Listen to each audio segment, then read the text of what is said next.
August 15ରେ ଗଡ଼ିଲା 12 ଜଣ ଛାତ୍ରୀଙ୍କ ମୁଣ୍ଡ। ଘଟିଲା ଅତି ଭୟଙ୍କର ଦୁର୍ଘଟଣା।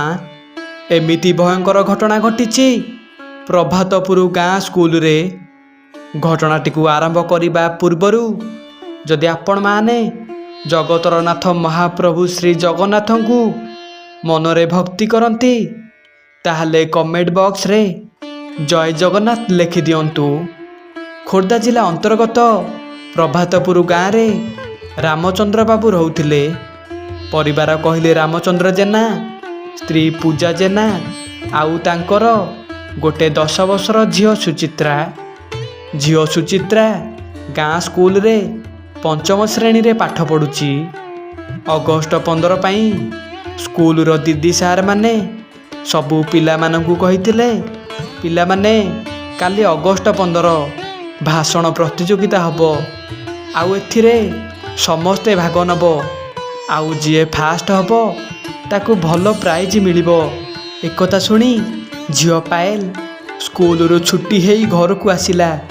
ବାପାଙ୍କୁ କହିଲା, ବାପା କାଲି ଅଗଷ୍ଟ 15 ସ୍କୁଲରେ ଦିଦି ସାର୍ ମାନେ କହିଛନ୍ତି ସମସ୍ତେ ଭାଷଣ ଘୋଷିକି ଆସିବାକୁ। ତମେ ମୋ ପାଇଁ ଗୋଟେ ଭଲ ଭାଷଣଟେ ଲେଖିଦିଅ, ମୁଁ କାଲି ଅଗଷ୍ଟ 15ରେ କହିବି, ଆଉ ଭଲ ପ୍ରାଇଜ୍ ବି ପାଇବି। ରାମଚନ୍ଦ୍ର ବାବୁ କହିଲେ, ହଉ ମୁଁ ତୋ ପାଇଁ ଗୋଟେ ଭଲ ଭାଷଣଟେ ଲେଖିଦେଉଛି। ଏମିତି କହି ରାମଚନ୍ଦ୍ର ବାବୁ ମଧ୍ୟ ଝିଅ ପାଇଁ ଗୋଟେ ଭଲ ଭାଷଣଟେ ଲେଖିଦେଲେ। ଆଉ ଝିଅକୁ କହିଲେ, ଝିଅ ପାଏଲ ଆଜି ରାତିକ ଭିତରେ ଆକୁ ଘୋଷିକି ତୁ ପୁରାପୁରି ମୁଖସ୍ଥ କରିଦେ, କାଲି ତୁ ସ୍କୁଲରେ ପ୍ରାଇଜ୍ ପାଇବୁ। ଝିଅ ପାଏଲ ବି ସନ୍ଧ୍ୟାବେଳେ ବସିକି ଭାଷଣଟା ଭଲରେ ମୁଖସ୍ଥ କରିକି ଘୋଷିଦେଲା।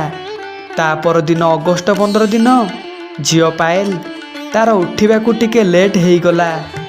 ଆଉ ସବୁ ନିତ୍ୟକର୍ମ ସାରିଲା ବେଳକୁ ତାକୁ 8:30 ବାଜିଗଲାଣି। ପାଏଲର ସବୁ ସାଙ୍ଗସାଥିମାନେ ବି ତାକୁ ଛାଡ଼ିକି ସ୍କୁଲ ପଳେଇଲଣି। ଝିଅ ପାଏଲ ବାପାଙ୍କୁ କହିଲା, ବାପା ମୋର ସବୁ ସାଙ୍ଗମାନେ ସ୍କୁଲକୁ ପଳେଇଲେଣି, ଆଉ ଆଜି ମୋର ବହୁତ ଡେରି ବି ହେଲାଣି। ଦିଦି ସାର୍ ମାନେ ଏତେବେଳକୁ ଗଲେ ମୋତେ ପାଟି କରିବେ। ବାପା ତମେ ଆଜି ମୋତେ ସ୍କୁଲକୁ ନେଇକି ଚାଲ, ଆଉ ଦିଦିଙ୍କୁ ବି କହିବ ଝିଅର ମୋର ଟିକେ ଡେରି ହେଇଗଲା ବୋଲି।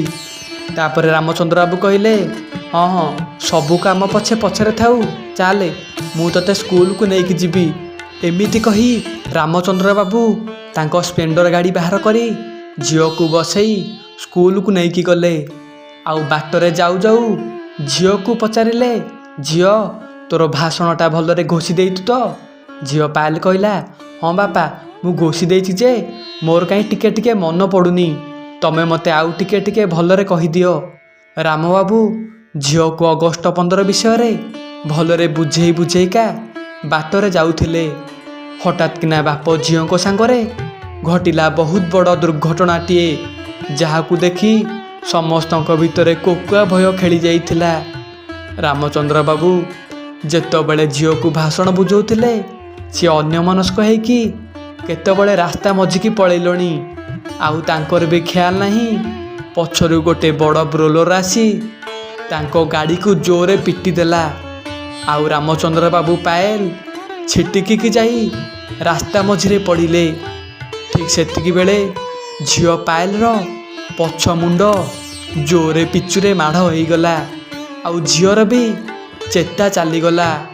ରାମଚନ୍ଦ୍ର ବାବୁ ଦେଖି ଅତି ଭୟଭୀତ ହେଇଗଲେ। ଆଉ ତାଙ୍କର ଗୋଡ଼ ହାତ ଟିକେ ଖଣ୍ଡିଆ ଖାବରା ଯାହା ହେଇଥିଲା ସେ ଜୋରରେ ବିକଳରେ ସମସ୍ତଙ୍କୁ ଡାକିଲେ। ଆଉ ସବୁ ଲୋକ ବି ଆସି ସେଠାରେ ରୁଣ୍ଡ ହେଇ ଝିଅ ପାଏଲକୁ ପାଖ ଡାକ୍ତରଖାନାକୁ ନେଇଗଲେ।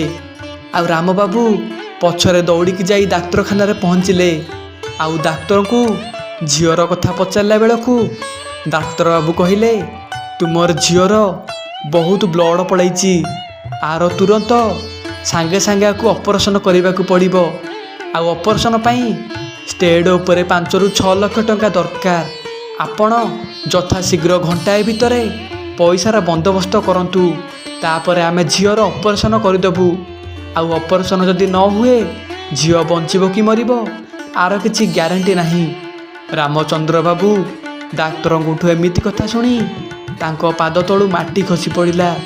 କ'ଣ କରିବେ, କେମିତି ଏତେ ଟଙ୍କା ଠିକ୍ କରିବେ, ଆଉ ଝିଅକୁ କେମିତି ଭଲ କରିବେ ବୋଲି ସେ ପୁରାପୁରି ଚିନ୍ତାରେ ପଡ଼ିଗଲେ। ପୁଣି ଘଣ୍ଟାଏ ମାତ୍ର ହାତରେ ଅଛି। ଏ ଘଣ୍ଟାଏ ଭିତରେ ତାଙ୍କୁ 6 ଲକ୍ଷ ଟଙ୍କା କିଏ ଦେବ? ରାମଚନ୍ଦ୍ର ବାବୁ ମନେ ମନେ ଭାବିଲେ, ପଇସା ପତ୍ର କେଉଁଠୁ ଆଣିବି ଏତେ ଟଙ୍କା? ତାପରେ ରାମଚନ୍ଦ୍ର ବାବୁ ସବୁ ବନ୍ଧୁବାନ୍ଧବକୁ ଫୋନ୍ କଲେ।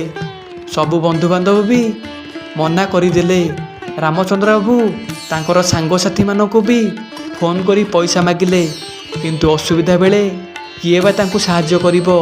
କିନ୍ତୁ ରାମଚନ୍ଦ୍ର ବାବୁ ସମସ୍ତଙ୍କର ଅସୁବିଧାରେ ଛିଡ଼ା ହେଇଥିଲେ।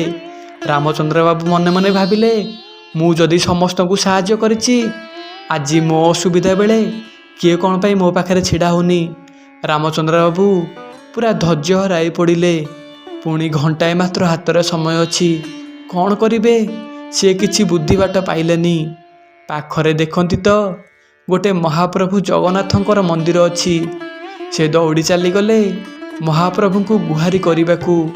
ଆଉ ଗୁହାରି କରି କରି କାନ୍ଦି କାନ୍ଦି ସବୁ କଥା ଗୁଣୁ ଗୁଣୁ ହେଇ କହୁଥାନ୍ତି, କ'ଣ କରିବେ? ଏତେ ପଇସା ତାଙ୍କୁ କିଏ ଦେବ?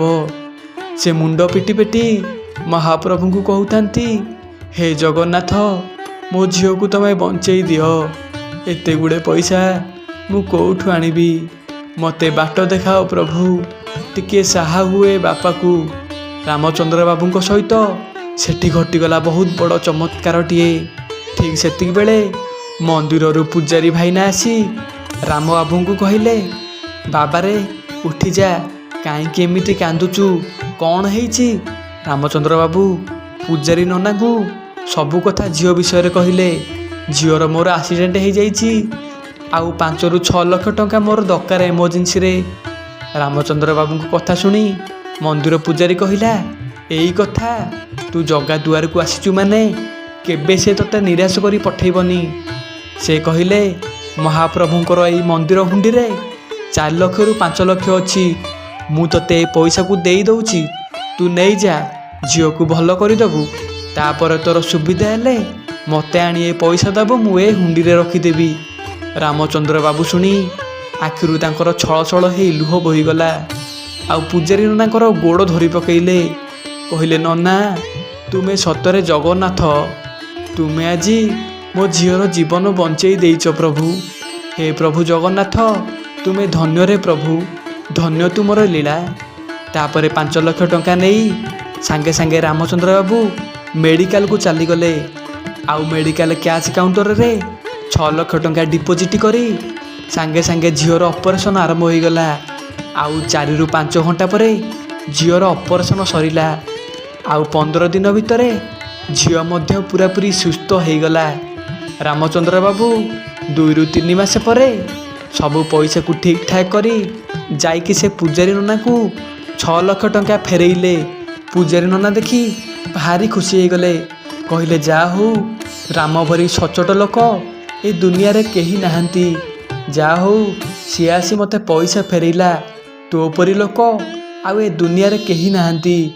ଏମିତି କହି ବାପ ଝିଅ ମହାପ୍ରଭୁ ଶ୍ରୀ ଜଗନ୍ନାଥଙ୍କ ଆଗରେ ଗୁହାରି ପଡ଼ିଗଲେ।